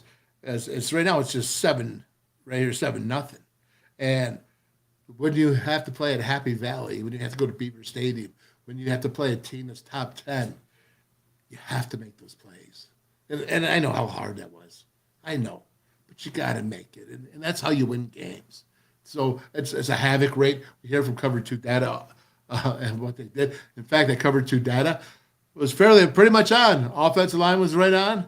The West Virginia secondary unfortunately, that was right on too. But the Cover 2 data actually worked out. Pretty much covered, except for it was what? They missed the line there. Missed the line, the spread. Because it could have gone either way. That will happen. Again, you're coming out. You see it, you got to make the play. Tough. I know it's tough. Don't think I don't know that it's tough, because I do. And get the tight end. And it could have been a good play, and that could have changed momentum in the game. And I think that's what Neil Brown was talking about in his press conference that he wanted to see. So, again, just right here, coming off the swing pass. Blocking is set up. You see him. Now look at this. This is what I brought here. All right. You see my big guy there, Lockhart. Now, no one's been a little bit hard on him more than me, because I saw him last year and he couldn't play 20 reps a game because he was out of shape. Not because he's lazy, not because I'm saying he was just out of shape. And right here, running downfield there, you saw it, man. That is just darn cool. Again, you can see him here. Well, watch him run. He's running now, man. That's cool. Very nice. Hey, look at Big Man. All right. Yeah, very cool. Rush 3 against PSU. This is what I'm talking about. You rush 3 right here. Look at this. He's standing all by himself. That's why I hate 3. At least 4 you try to cover the lanes. Charlie McBride once told me, and again, he just had Tom Bradley who said, hey, there's times when you want to use the three-man rush in a short game. Well, this is 2nd and 16. I don't call this the short game right here. So we'll go with that being said. But you got to rush that here all day long to look down and, you get that opportunity. Maybe, you think I'm being 2nd and 16 and you're rushing 3. Well, then fill your lanes better. Don't pick a side. Right, everybody see this. Don't do it. Because right now, all he's going to do is he's just going to run up and he's going to see who's open. That's all it is. It's that simple. Don't always he doesn't run. There's a guy who can see, and he can see downfield. But rush 3, I hate it. I absolutely hate it. I hate 3. Now, if you could rush 3 and get to the quarterback on 3, well, then I love it. It all changes. All right? Just so you know. It all changes. If you can get to the quarterback in 3, that's what you do. Don't listen to what I'm saying. But if you can't, then listen to what I'm saying. If you follow me. All right. Making the point. Probably overkill. Regardless, I want this team to get better. Let's get them better. Let's get them better. All right. Now, you can see outside contain. All right. I don't know if I understand football anymore. I was a defensive coordinator. I understood that Charlie McBride was my mentor, Nebraska's black shirts, okay? But if you're not going to try to have outside contain, watch. Now, unless this lineman's trying to go outside contain, which I don't, I see him going in between the guard and center. See, 77 is the right guard right there. And he's going to force him outside the pocket. Well, where's the contain, man? Are you saying that the Mike linebacker's got to have that contain in a passing situation? Because if you're doing that, there's not a chance in heck he's got to get that done. I don't care how much of a stud Lee Kobe is. Not going to happen. Watch the defensive end here. It's 3rd and 6 now. But you let him get outside the pocket. You let him extend. I'm saying, hey, why don't we do that with Garrett Green? Let him extend the plays. If no one's going to go outside contain, let's have him roll out, man. Flood the flats. That's what I'm saying. That's how you can help Garrett Green out. And they're more effective. And if you do that, then you got some cool stuff going on. All right, but now you see he's getting flushed out by Sean Martin. And, was that Trey Lathan coming up? Okay, so that Will linebacker's got the outside contained. And, I don't know what to say. He's late. I'll tell you what to say. He's late, and he's $1 short. All right, but now you're going ahead and you're bringing them in. Oh, I know. It's too easy, man. You're in the red zone right here. All right, I know I'm looking. You're in the red zone. You're giving up 7-8 yards. I talked about this with Oklahoma State. I want to see someone look at both corners. I mean, you can do a 5-yard hitch. It's 1st and 10 inside the red zone. You can get 5 yards every single time the way they're playing here. 5 yards, minimal. What does he do? He stops at 7. And it's right there to play. You're in the red zone. Why do you make it so easy? Why not fight? What? Put 2 guys over him if you got that. I mean, look at it. Let's go. I mean, again, it's so easy for me, right? Yeah, I know. I get it. But look at this. Look at the 2 receivers, and then look at them, and look at the distance. A 5-yard hitch, 1st and 5. Garbage yards. Jake Spavital used to call us garbage yards because he just give it to free. So take it. That's what Gary Jennings did it all the time. All the time. He got the garbage yards. He just took, because they played off him 7-8 yards. He press and then do a hitch. 5 yards. He showed he's coming off, got to go long. DBs are backing up. He shuts it down real quick. 5 yards, and then you turn around and you get more yardage. Right? That's are you telling me that's how you have to play? You don't have to play it that way. Get up there and press bail. What I was telling, press bail, show press, and then drop with them. If you're afraid to go up and challenge these receivers, if they're more physical, if they're bigger, all right, then just bail it, man. Run with them. But you got to change it up. You just can't sit there inside the 20. That's the red zone. All right. We're coming here down to the conclusion. All right. Now, I did want to show this, and in my pregame special, I did a whole thing on this they did this against Ohio State last year. I mean, they did it 5 different times in short yardage. Well, but I want to just show you this, all right?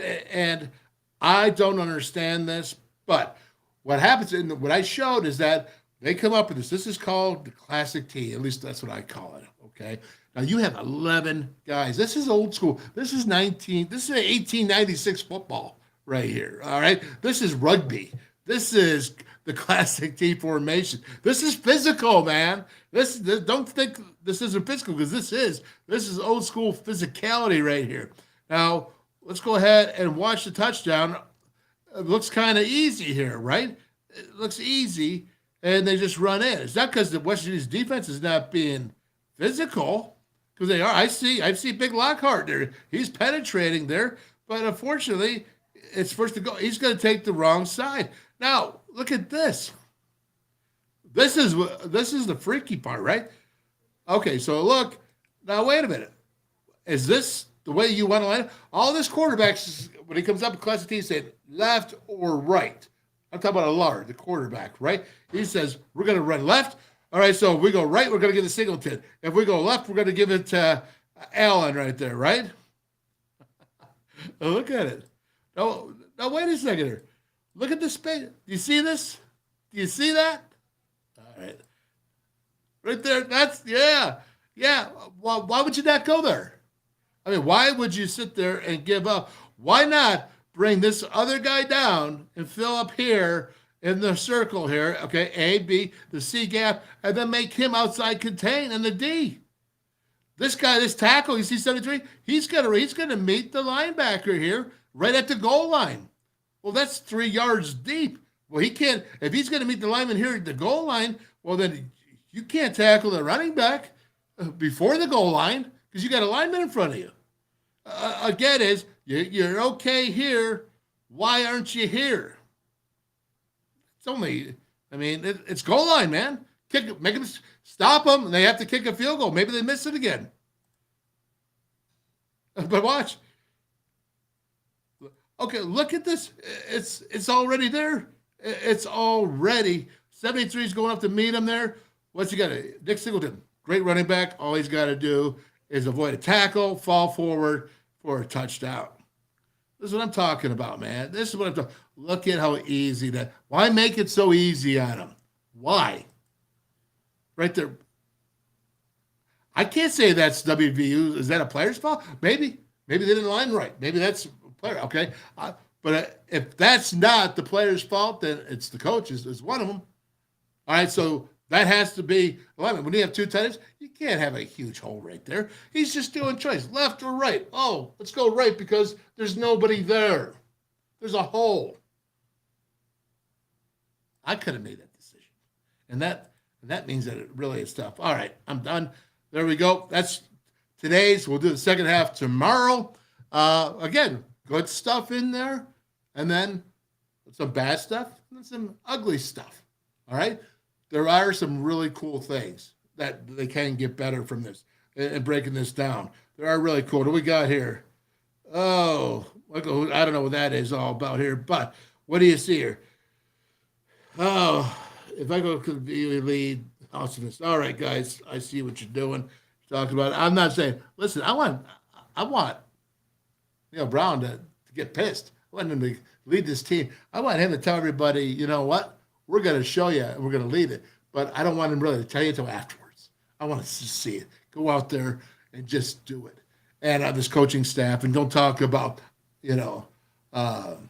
Audrey, or, just going to the NFL and just crap like that. Just crap. That was just crap filler. You need to go win. And West Virginia needs to be win. And the perception of West Virginia needs to be better because right there you saw our perception. Kevin Koken said it great. He's like, this is how you lead a team, leadership. You saw Dion lead. You saw Brian Kelly, who's been very successful in his career, very successful. But, man, boy, he would go so fast. And I don't know what kind of message that's sending right there to his team, but I know it can't be a great thing. I know that this is that if you want to go, you empower your team to think they're winners. You empower them. And then you got to go find a way to put them in the right positions to win. Put them in the right positions. If you have 17 pressures from drop pack pressure, roll the pocket, move it, find a pass by that. We used to have right off of a play action pass that Major Harris would go down and do the option, the midline option, and then at the tackle he'd just kick back 2 yards, throw it to Reggie. Easy because Reggie could catch. Yeah, I know. But what I'm saying to you is there are things you can do to help Garrett Green out in the passing game. If you got problems, how about, okay, here's something for you. All right, halftime, you scored 7 points. Okay, 7 points and a half, not enough to win most games nowadays. It's certainly not enough to go into Happy Valley and win 7 points, all right? But you're playing hard, you're trying to move the ball, you run the ball, okay. So, but again, what are you thinking at halftime? Well, how many pressures did you have at halftime? You scored 7 points. Don't tell me that you're kicking can on the offense when you only scored 7 points and a half. And I could say 14 for Penn State. They missed field goals. They missed opportunities. So they weren't all that nailing it until the second half. So regardless, but it looks to me like somebody changed something somewhere because someone took an advantage and went up by more than 2 scores, more than 1 score. All right. So again, is maybe you need to make some changes. Again, help your team out. Help your team out. Don't put your DBs 10 and 12 yards back when there's 2 tight ends. Get up there and reroute them. Go put linebackers. I don't care. Go put linebackers out there. Go do something. 10 and 12 yards. Come on, man. It's just freebie. It's junk yards. Junk. Second half tomorrow. All right. What do we got here? Anybody else? Let's see here. I don't know what this. All right. We'll get that cleaned off there. But let's see. Garrett is learning as we speak. This is from Timothy Green. Garrett is learning as we speak, and he is one tough son of a Mountaineer. I agree with you. I agree. And I think he will learn, and he took the heat on himself. And I do think he's tough as nails. That's why I would never question whether he's tough enough to take a hit and come up short. Let's see. Watching the game last night. All right, I'm not sure. All right, fellas. It looks to me like there's not much going on. Breaking down the film here. So I dropped the link. If anybody wants to come on, now is your chance to go ahead and talk about the game. This is your opportunity, all right? This is your opportunity to come on and talk before I go ahead and do the restaurants, the network. All right, let me show this right here. Mark Parsons. In the early 80s, when I was at WVU, Don Nealon changed the mindset of the program. He had players believing in themselves. We beat several teams that were more talented. Again, confidence. Yep, and he also probably put the players in a good position to win as well. Meaning is that if the team was more talented, he would go ahead and put them in a better position where he could use their talents and maybe against the opponent's weaknesses. And that be the truth. And that's what I want to see more of, all right, from coaches. Let's go with the good things, right? I mean, the penalties, the discipline seem much better, right? Let's, kudos to that. And the penalties seem much better. And there wasn't that many. It was a clean game. No turnovers. Yeah, we got to go with that. Pretty cool. So no turnovers. And those are some things that you really want to go ahead and develop and, say, listen, man, we took care of the ball. Let's continue to do so. Take pride in that and build off of that. That's definitely what you need to do. All right. Down to Hinton, West Virginia, Cantrell's River City Grill and Pub. Yeah, man. Thank you guys down there. Appreciate you all being part of the WolfMan's Call Network. Calacino's, their Pizzeria and Sports Bar in Beckley, West Virginia. Route 22 Sports Bar in Weirton, West Virginia. Very nice. Legend Sports Bar, Cheat Lake out there.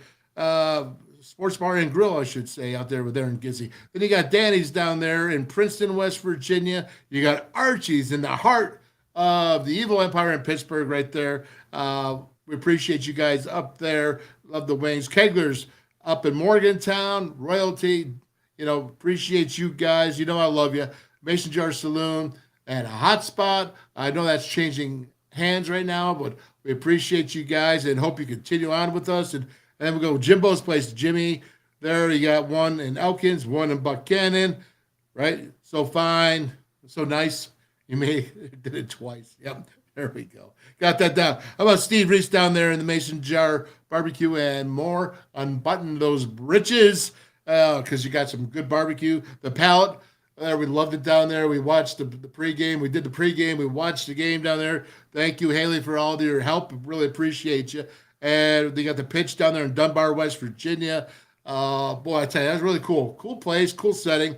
And then, of course, you got Mel there, Melissa, the Tap House, Mountaineer Tap House. Appreciate you. And then Brickside Bar and Grille, Rob Davis, Bridgeport, Eat Local. All right, everybody, appreciate you all there being on the network. The show is growing. We're doing good, and we want you to be able to share with us, you every day, sharing with us and coming on here and joining the WolfMan's call. I don't see anyone else that's coming on, so I'm going to go ahead. I'm trying to go down the list here with the Jag here.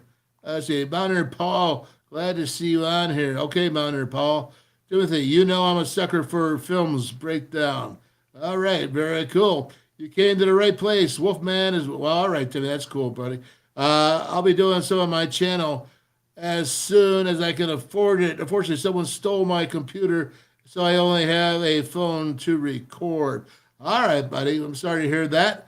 Well, we're going to go ahead and call it a day. Second half tomorrow. I think we're going to get Charles Emmanuel tomorrow. I'm trying to get Contragaro up there, Tommy Contragaro, maybe Josh, former players, really big there at the university and donating. And get them on tomorrow as well. Appreciate Tom Scrap Bradley. I mean, what else? The guy is, he's a legendary Hall of Famer, and he's running up the street to go in a restaurant in a kitchen to get service. So appreciate that. Appreciate Kevin Koken, 1988 team captain, going out and on his way to the airport, just making sure he could stop in and talk to you guys, talk to you, WVU Nation, man. And I would say I really, really appreciate Lee Javins, man. All right. Hearts out to you, and take care of yourself. All right, my friends. I think that's it. Let's go, Mountaineers. Listen, just because I break down doesn't mean that I don't think that they can get better. I already told you I thought they're getting better with their tackles. They did well, better blocking on the offensive line. And, again, I don't like the apathy of that. We don't suck as bad, so that's good. It's not. It's not our attitude.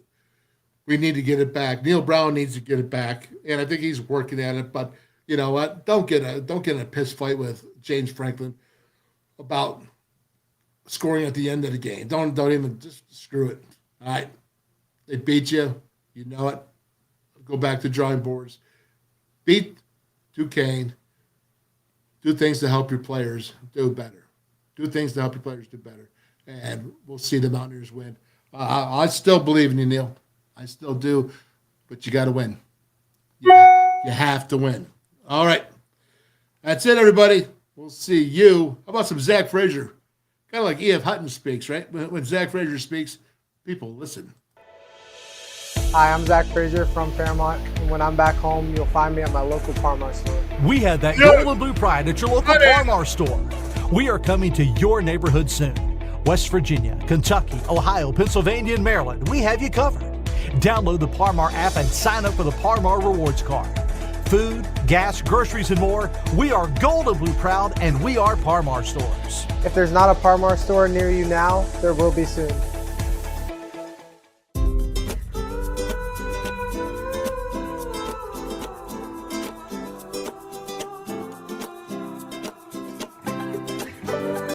Buzzballs, ready to drink cocktails. #1 single-serve premix brand in the U.S. Buzzballs. Have a ball. Stationers, #1 office supplier in West Virginia. Always in stock.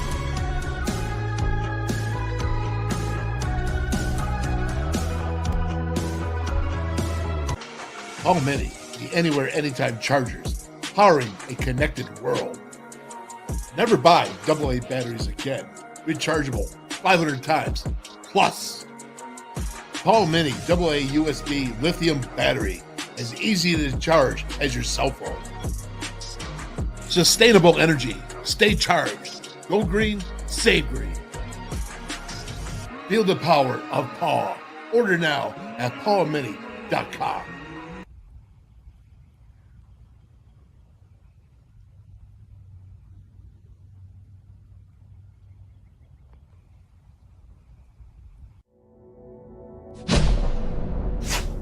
West Virginia United.